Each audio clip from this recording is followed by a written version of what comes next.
Morning everyone, I am J.R. Lopez from BS Ed English 3-1 and I am the first reporter of this group.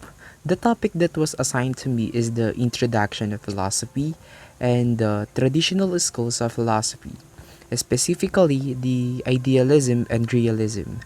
And after that, the pragmatism and existentialism will be discussed by Mr. Rivera.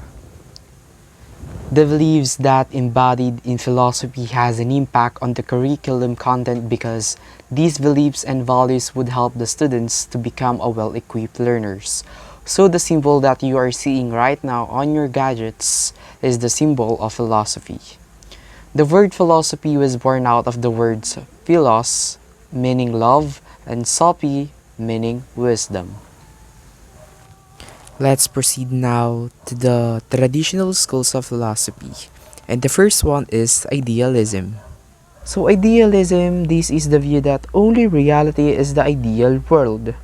This would be the world of ideas, and it is the view that there is no external reality composed of matter and energy, that there are only ideas existing within our minds. This means that these are the thoughts or ideas that circulating in our minds, and I know every individual has their own ideal world, including me. Additionally, idealism is the metaphysical view that associates reality to ideas in the world rather than to material objects or physical things.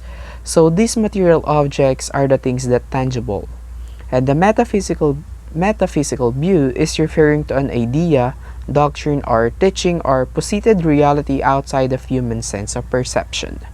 And the curricular implications of idealism is the subject matter of content focus, believing that this is essential to mental and oral development.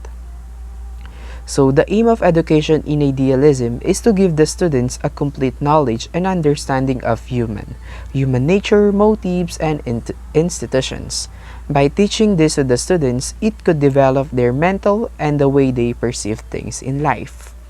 Furthermore, the curricular implication of idealism is to form the character of the students, strength of mind, and lastly, idealism advocates 5 teaching techniques, and these are questioning, discussion, lecture method, single and group project, and imitation.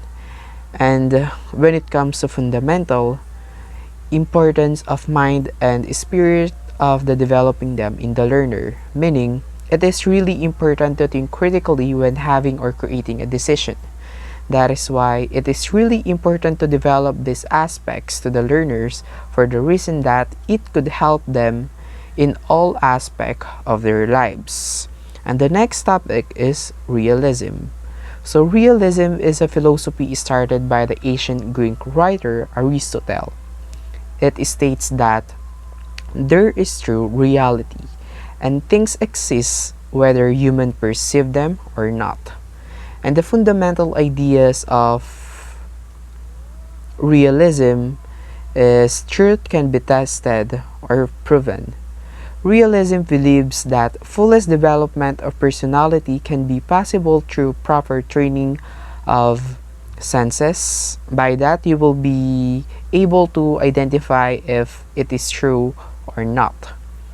And knowledge is derived from sense of experience, meaning it holds the view that knowledge acquired through senses is true and what we observe and perceive through our own senses is real and the true entity of the world.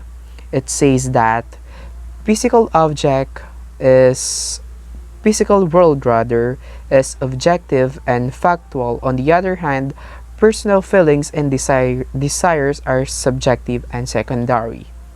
That is why this philosophy is also known as objectivism. And the curricular implications of realism is curriculum is a subject-centered organized from simple to complex. So the aim of education in realism is the belief that we should study logic, critical thinking, and the scientific method to teach students to perceive and understand reality. So they are exposing the students to those things because they are forming the students how the reality works. As you might imagine, there is a heavy emphasis on math and science. Though the humanities can also be influenced by educational realism. So that concludes my report. Thank you for listening.